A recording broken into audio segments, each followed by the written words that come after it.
लोकसभा इंतखाबात के पहले मरहले की 102 सीटों पर इंतखाबी तशरीह का आखिरी दिन आज।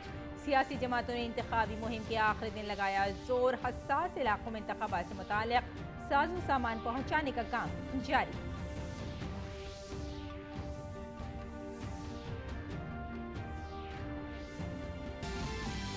वज़ीर-ए-आज़म नरेंद्र मोदी ने अगरतला की रैली में कहा, 10 साल पहले हमारी हुकूमत ने शुमाल मशरक में कांग्रेस की लूट ईस्ट पॉलिसी पर लगाया ताला। वज़ीर-ए-आज़म ने त्रिपुरा में कांग्रेस और कम्युनिस्ट पार्टी के इत्तेहाद को मौका परस्ती से किया ताबीर। कांग्रेस लीडर राहुल गांधी भारत से गुर्बत को एक ही झटके में हटाने के अपने इंतखाबी वादे से हटे पीछे। अखिलेश यादव के साथ मुश्तरका प्रेस कॉन्फ्रेंस में कहा, गुर्बत को एक झटके में नहीं हटाया जा सकता। तृणमूल कांग्रेस ने अपना इंतखाबी मंशूर किया जारी। कोलकाता में जारी किए गए मंशूर में CAA को मनसूख करने का किया वादा। कहा, पूरे मुल्क में NRC को नहीं होने देंगे नाफिज।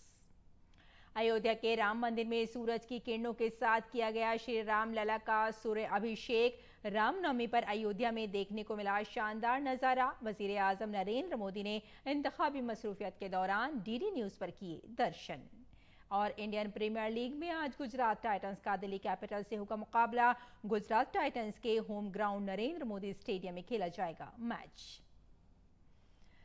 तो ये थी सुर्खियां। मैं हूं आपके साथ रेशमा। आइए अब खबरों पर नजर डालते हैं। 19 अप्रैल को होने वाले लोकसभा इंतखाबात के पहले मरहले की इंतखाबी मुहिम आज खत्म हो रही है। पहले मरहले में 19 अप्रैल को 21 रियासतों में 102 लोकसभा सीटों के लिए वोटिंग होगी। इलेक्शन कमीशन की हिदायत के मुताबिक जिन सीटों पर पहले मरहले में वोटिंग होनी है, वहां इंतखाबी मुहिम 48 घंटे पहले शाम 4 बजे से शाम 6 बजे के दरमियान मुख्तलिफ औकात में खत्म हो रही हैं। आज शाम से अवामी जलसों या जुलूसों जैसे कई प्रोग्रामों पर पाबंदी आयद कर दी जाएगी। जिन 21 रियासतों में पहले मरहले में वोट डाले जाएंगे, उनमें बिहार, उत्तर प्रदेश, और मध्य प्रदेश, उत्तराखंड, मगरबी बंगाल, छत्तीसगढ़ की 102 सीटें भी शामिल हैं। और 19 अप्रैल को होने वाले लोकसभा इंतखाबात के पहले मरहले की तैयारियां जोरों शोर से जारी हैं। इसके लिए EVM को पोलिंग स्टेशनों पर भेजा जा रहा है। मेघालय के तुरा लोकसभा हलके के मुख्तलिफ पोलिंग स्टेशनों पर EVM भेजी गई है। मेघालय की 2 लोकसभा सीटों तुरा और शिलोंग के लिए पहले मरहले में 19 अप्रैल को वोट डाले जाएंगे। मणिपुर में लोकसभा इंतखाबात के लिए वोटिंग 19 और 26 अप्रैल को होगी। इंतजामिया ने सिक्योरिटी के सख्त इंतजाम किए हैं। पुरअमन वोटिंग को यकीनी बनाने के लिए बड़े पैमाने पर सिक्योरिटी फोर्सेस की तैनाती की गई है। आगे बढ़ते हैं। वज़ीर-ए-आज़म नरेंद्र मोदी ने आसाम के नलबाड़ी में एक जलसा-ए-आम से खिताब किया। वज़ीर-ए-आज़म ने अपने खिताब का आगाज त्योहारों की मुबारकबाद देते हुए किया। रामनवमी की मुबारकबाद देते हुए वज़ीर-ए-आज़म ने कहा कि अयोध्या में आलीशान राम मंदिर की तामीर का सदियों का इंतजार खत्म हो गया है।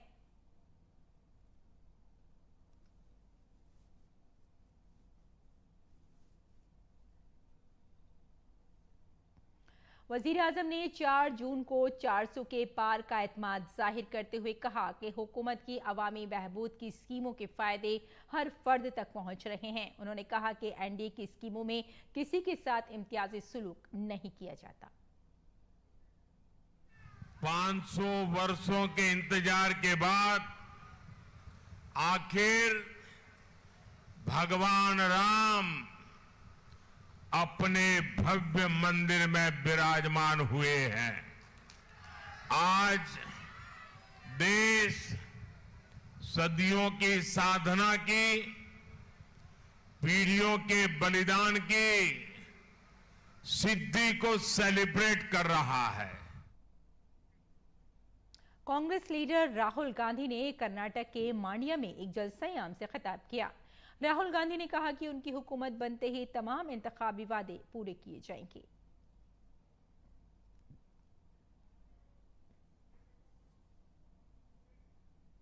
एकदम बाद कांग्रेस पार्टी हिंदुस्तान के किसानों के लिए 3 काम करने जा रही है।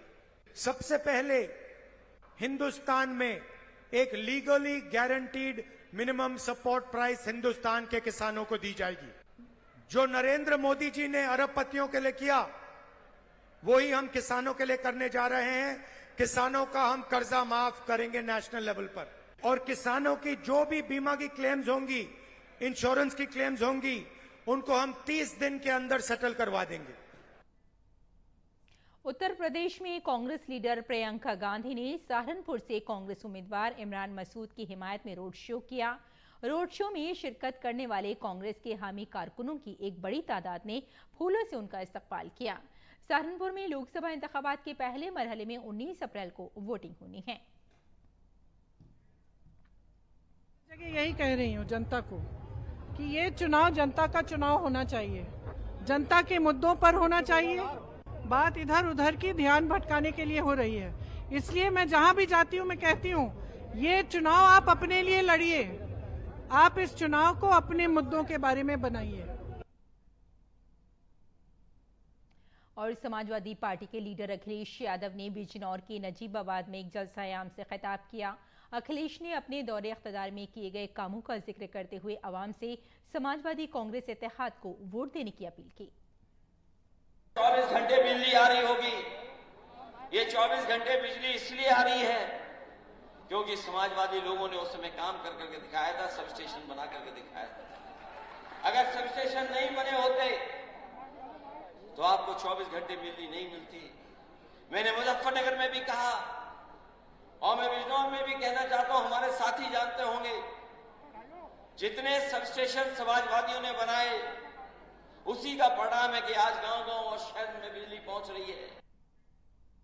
और तृणमूल कांग्रेस ने लोकसभा इंतखाबात के लिए कोलकाता के तृणमूल भवन में इंतखाबी मंशूर जारी किया। इस मंशूर में 10 बातों का जिक्र है। टीएमसी के मंशूर को दीदर शपथ पत्र यानी दीदी का हलफनामा का नाम दिया गया है। टीएमसी के मंशूर में सीएए को मनसूख करने और एनआरसी को खत्म करने का वादा किया गया है।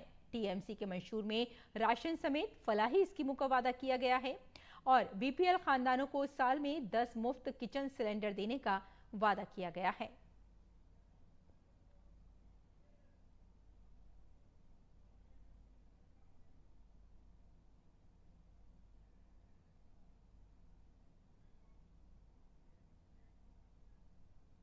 और बीजेपी लीडर जगदीश शेट्टार ने कर्नाटक की बेलगावी लोकसभा सीट से लोकसभा इंतखाबात के लिए पर्चा नामजदगी दाखिल किया। इस मौके पर गोवा के वजीर आला प्रमोद सावंत और कर्नाटक के साबिक वजीर आला बीएस येदियुरप्पा उनके साथ मौजूद थे।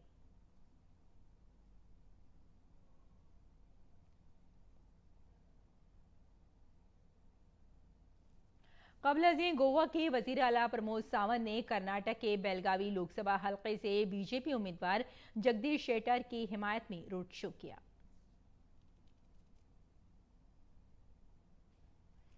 और आगे बढ़ते हैं, तेलंगाना की हैदराबाद सीट से बीजेपी की उम्मीदवार माधवी लता ने रामनवमी के जुलूस की इजाजत न देने पर तनकीद की। उन्होंने रियासती हुकूमत पर इम्तियाजी सुलूक का इल्जाम लगाया है। उन्होंने कहा कि जब रमजान में कोई पाबंदी नहीं लगाई गई थी तो फिर रामनवमी के जुलूस पर पाबंदी क्यों लगाई गई। अगर ये रूल फॉलो करते हैं दोनों कौम के लिए एक ही रूल फॉलो करना, लेकिन रमजान में वो अलग रूल फॉलो कर रहे हैं और जब तक श्री रामनवमी आया अलग रूल फॉलो कर रहे हैं आप। क्या हमारे हिंदुओं का ये हक नहीं बनता? अरे आप तब क्या करना, जब आता है इलेक्शन तब आता, ये त्योहार मनाना बंद कर ले। अब बंद करना है तो रमजान को भी बंद करना था, सिर्फ श्री रामनवमी को क्यों बंद कर रहे हैं आप? मरकजी वजीर और senior BJP leader Anurag Singh Thakur ने अपनी इंतखाबी मुहिम के दौरान हिमाचल प्रदेश के ऊना में वाक़े माता चिंतपूर्णी मंदिर में रस्मी पूजा की। बाद में सहाफियों से बात करते हुए उन्होंने कहा कि कांग्रेस अपने घर का ख्याल नहीं रखती और दूसरों पर इल्जाम लगाती है जो कि मुनासिब नहीं है। भारतीय जनता पार्टी देश में 400 सीट की लड़ाई लड़ रही है, कांग्रेस 40 के लिए संघर्ष कर रही है। पूर्ण बहुमत की सरकार 2014-19 में भी देश की जनता ने बनाई, 24 में बनाने के लिए तैयार है। 2014-19 में भी चारों की चारों सीटें हिमाचल ने जिताई, 24 में भी भारतीय जनता पार्टी को जिताने के लिए तैयार है। जहां तक कांग्रेस की बात है, अगर वो अपने विधायकों को नहीं संभाल पाए,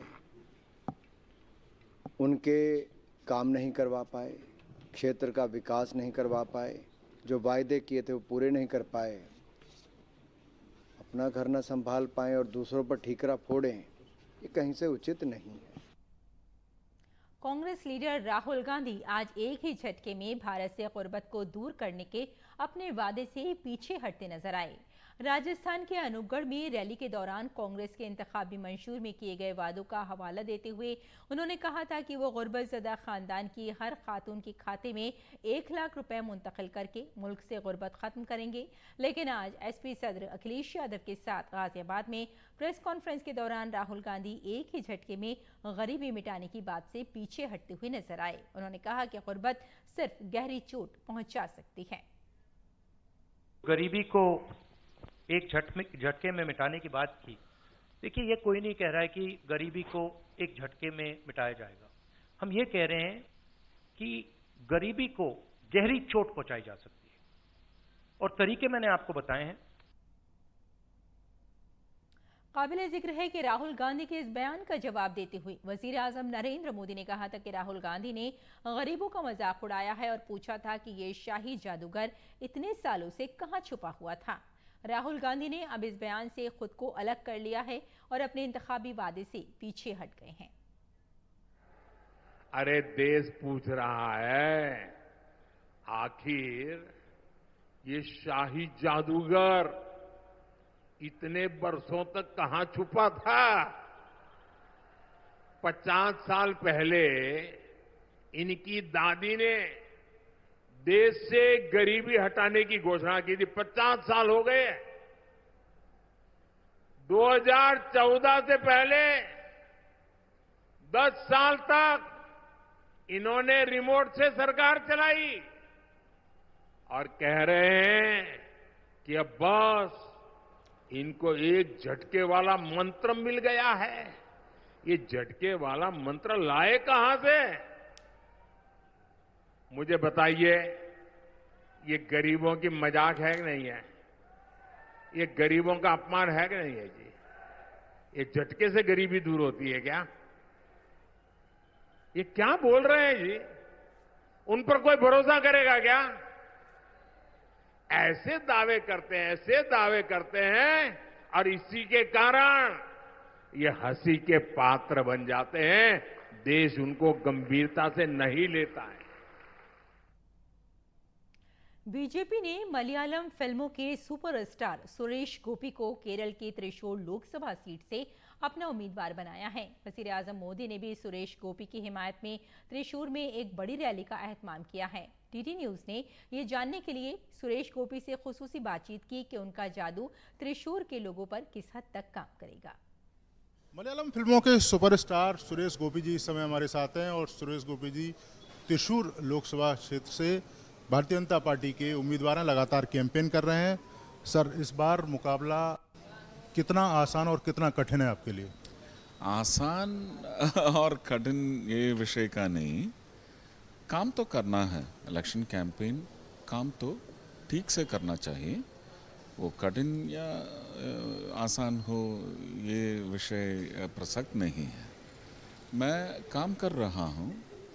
पिछले बार 2019 में जो आगे बढ़ने की संभावना थी वो अब ठीक तरीके से बड़ा हुआ है। 2014 का इलेक्शन देखें, 2019 का इलेक्शन देखें, भारतीय जनता पार्टी को केरल में उतनी सफलता नहीं मिली, हालांकि वोट परसेंटेज बढ़ा। तो इस बार किस तरह के इश्यूज हैं आपके, और जब आप जनता के बीच में जा रहे हैं तो किस तरह का फीडबैक आपको मिलता है? That is what I said. See, the acumen is slowly broadened and I can feel the soul of the growth of a possibility. राज्य की विषय पर मैं फोकस रखता हूँ क्योंकि हर एक राज्य का विषय वहाँ का कर्मचारी जो है वो देखेंगे मेरे राज्य में कैसा काम चल रहा है। केंद्र सरकार की जो पद्धति है, स्कीम्स है, वो ठीक से जनता को दिलवाया, उनको मिला। ये एक इलेक्टेड रिप्रेजेंटेटिव का दायित्व है केरला से इस बार कितनी उम्मीद है भारतीय जनता पार्टी को, और त्रिशूर से आपको कितनी उम्मीद है? ये मैं नहीं कह सकते, क्योंकि मैं ना कोई एस्ट्रोलॉजर हूँ ना कोई परदेवता हूँ। मैं इतना बोल सकता हूँ कि the pulse that we get from the people prompts to me that the success will be huge and the numbers also will cross 1. Thrissur के लोगों के लिए कुछ बोलना चाहेंगे? किन इश्यूज को लेकर आप जा रहे हैं? जरूर। इस बार त्रिशूर के लोगों को केरल के लिए जरा सोचना पड़ेगा। अगर वो मुझे उम्मीदवार मुझे चुन लिया तो मैं सारे केरल के लिए काम करने वाला हूँ। धन्यवाद। तो ये थे हमारे साथ सुरेश गोपी जी, जो बता रहे थे कि त्रिशूर की जनता के बीच वो किन किन तरह के मुद्दों को लेके जा रहे हैं, और अगर त्रिशूर की जनता उन पर भरोसा करती है, इस बार उनको जिताती है, तो कई सारी योजनाएं हैं केरल के लोगों के लिए जिनको वो करना चाहेंगे। कैमरामैन मोहित उइके के साथ नीरज सिंह, डीडी न्यूज, त्रिशूर। और मुल्क के दीगर हिस्सों की तरह केरला में भी लोकसभा इंतखाबात की मुहिम चल रही है। इस इलेक्शन में तिरुवनंतपुरम से बीजेपी के उम्मीदवार राजीव चंद्रशेखर का मुकाबला कांग्रेस लीडर शशि थरूर से है। राजीव चंद्रशेखर ने अपनी मुहिम के बारे में डीडी न्यूज से बात की। लोकसभा कॉन्स्टिट्यूंसी के एनडीए उम्मीदवार राजीव चंद्रशेखर, उनसे हम सीधे पूछते हैं क्या क्या मुद्दे हैं त्रिवेंद्रम के लिए। सर, पिछले बार शशि थरूर ने एक बड़ा जीत हासिल किया था, अभी एक हैट्रिक भी उनके पास है। आपको क्या लगता है, क्या बदलाव हो रही है अभी त्रिवेंद्रम में? देखिए, यहाँ पर तिरुवनंतपुरम में, यहाँ पर एक और केरल में एक फिक्स्ड मैच होता था एलडीएफ यानी कि लेफ्ट वाले लोग और कांग्रेस के साथ। उनका एग्रीमेंट ये था कि लोकसभा में कांग्रेस जीतेगा और असेंबली इलेक्शन में लेफ्ट जीतेगा। तो कांग्रेस को जिताने के लिए लोकसभा में लेफ्ट वाले पार्टीज अपने वोट ट्रांसफर करते थे और असेंबली में जिताने के लिए कांग्रेस वाले लोग लेफ्ट को ट्रांसफर करते थे। ये उनका एक अंडरस्टैंडिंग है। इस तरह शशि थरूर ने 3 बार यहाँ पर जीत हासिल किया है। उन्होंने कुछ काम नहीं किया है 15 साल। अगर आप देखोगे उनके डॉक्यूमेंट में ही अगर आप देखोगे, हर चीज़ जो उन्होंने कहा है उनका अचीवमेंट है, वो सेंट्रल गवर्नमेंट का अचीवमेंट है। अभी समझ गए हैं कि शशि थरूर जैसे व्यक्ति जो हैं, जो आते हैं, एक थोड़ा ड्रामाबाजी करते हैं, काम कुछ नहीं करते हैं, बड़े बड़े भाषण करते हैं, बड़े बड़े वायदे करते हैं, लेकिन कुछ इम्प्लीमेंट नहीं करते हैं।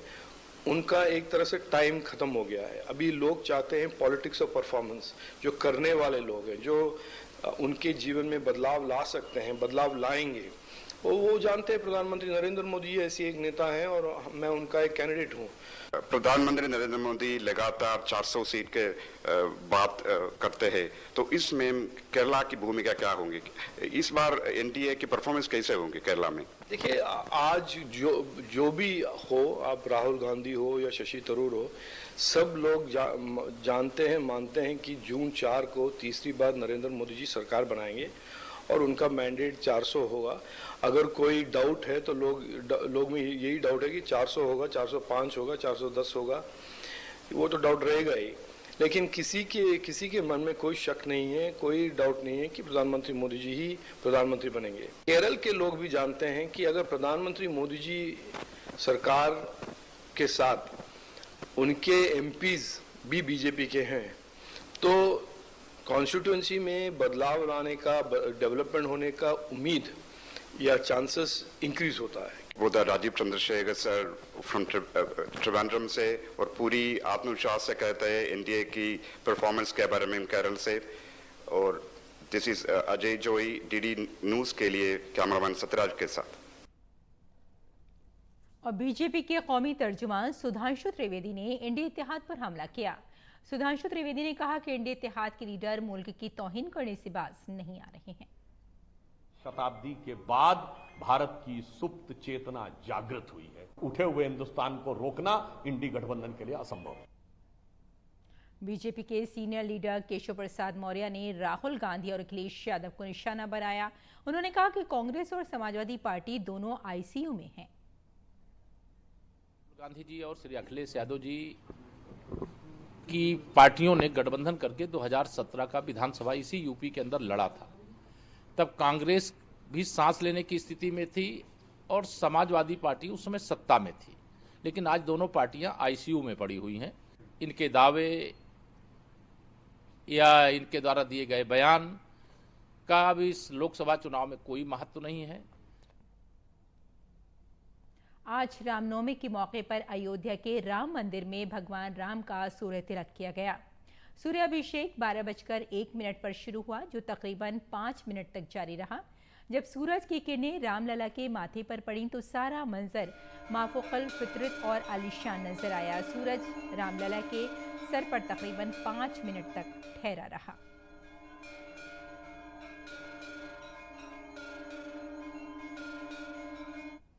वजीर आजम नरेंद्र मोदी ने अयोध्या में श्री रामलला के सूर्य तिलक के भी दर्शन किए। वजीर आजम ने इसे आसाम के नलबाड़ी में डीडी न्यूज पर देखा। वजीर आजम ने सोशल मीडिया प्लेटफॉर्म पर पोस्ट किया, श्री राम जन्मभूमि का ये बहुत इंतजार का लम्हा हर एक के लिए खुशी का लम्हा है। ये सूर्य तिलक विकसित भारत के हर अज़्म को अपनी रोशनी से इसी तरह रोशन करेगा।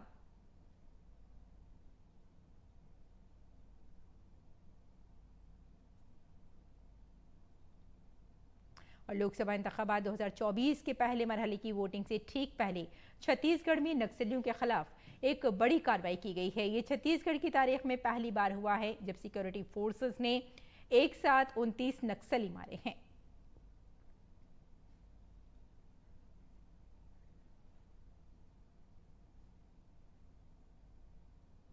मरकजी वजीर दाखिला अमित शाह ने नक्सली इंतहा पसंदों के खिलाफ मुहिम में छत्तीसगढ़ हुकूमत और पुलिस के किरदार की तारीफ की। उन्होंने कहा कि गुज़िश्ता 1 साल में छत्तीसगढ़ में बनने वाली नई हुकूमत के इक़्तिदार में आने के साथ ही नक्सलियों के खिलाफ मुहिम जोर शोर से जारी है। काबिल जिक्र है कि छत्तीसगढ़ के कांकेर में मंगल को नक्सलियों के खिलाफ एक बड़ा सर्च ऑपरेशन किया गया था, जिसमें 29 नक्सलाइट्स मारे गए। छत्तीसगढ़ में सुरक्षा बलों को बड़ी सफलता प्राप्त हुई है। मोदी जी जब से प्रधानमंत्री बने तब से नक्सलवाद और आतंकवाद के खिलाफ एक सातत्यपूर्ण अभियान भारतीय जनता पार्टी की सरकार ने चलाया है और छत्तीसगढ़ में भारतीय जनता पार्टी की सरकार बनने के बाद वो अभियान में और गति आई। 2014 से ही हमने कैंप लगाना शुरू किया था। 19 के बाद कम से कम 250 कैंप लगे और सुरक्षा वैक्यूम को खत्म किया है। अब छत्तीसगढ़ पुलिस का भी सहयोग जितना इच्छनीय है उससे ज्यादा ही मिल रहा है। इसका परिणाम है कि सरकार बनने के बाद छत्तीसगढ़ में लगभग 3 महीने के समय में 80 से ज्यादा नक्सली ढेर हुए हैं, 125 से ज्यादा अरेस्ट किए गए हैं और 150 से ज्यादा नक्सलियों ने सरेंडर किया है। और श्रीनगर जम्मू कश्मीर के गंडबल नौगाम इलाके में कल दरियाए झेलम में कश्ती पलटने के वाक़े में 3 अफराद अभी भी लापता हैं। दरियाए झेलम में रेस्क्यू ऑपरेशन जारी है। हादसे में अब तक 6 अफराद की मौत हो चुकी है।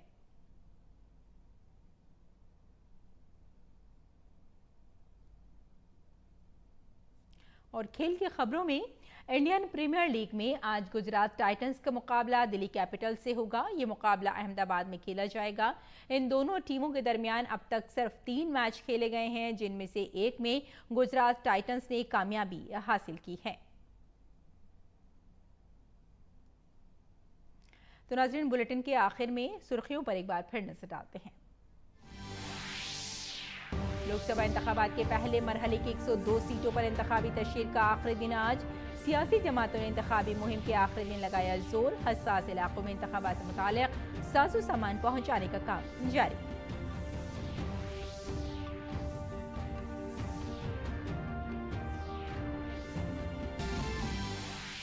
वज़ीर-ए-आज़म नरेंद्र मोदी ने अगरतला की रैली में कहा, 10 साल पहले हमारी हुकूमत ने शुमाल मशरक में कांग्रेस की लूट ईस्ट पॉलिसी पर लगाया ताला। वज़ीर-ए-आज़म ने त्रिपुरा में कांग्रेस और कम्युनिस्ट पार्टी के इत्तेहाद को मौका परस्ती से किया ताबीर।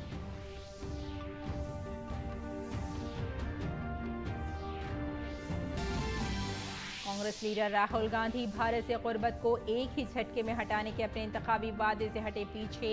अखिलेश यादव के साथ मुश्तरका प्रेस कॉन्फ्रेंस में कहा, गुर्बत को एक झटके में नहीं हटाया जा सकता।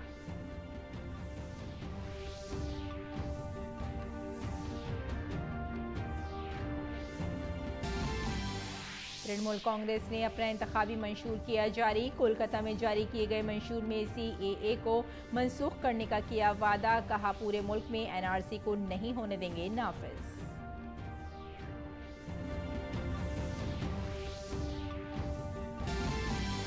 अयोध्या के राम मंदिर में सूरज की किरणों के साथ किया गया श्री राम लला का सूर्याभिषेक। रामनवमी पर अयोध्या में देखने को मिला शानदार नजारा। वजीर आजम मोदी ने इंतखाबी मसरूफियात के दौरान DD न्यूज पर किए दर्शन।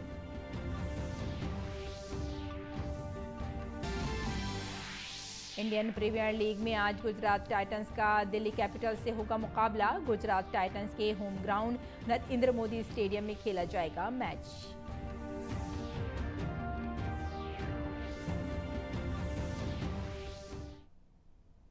तो नाज़रीन, खबरनामे में फिलहाल इतना ही। इजाजत दें, आदाब।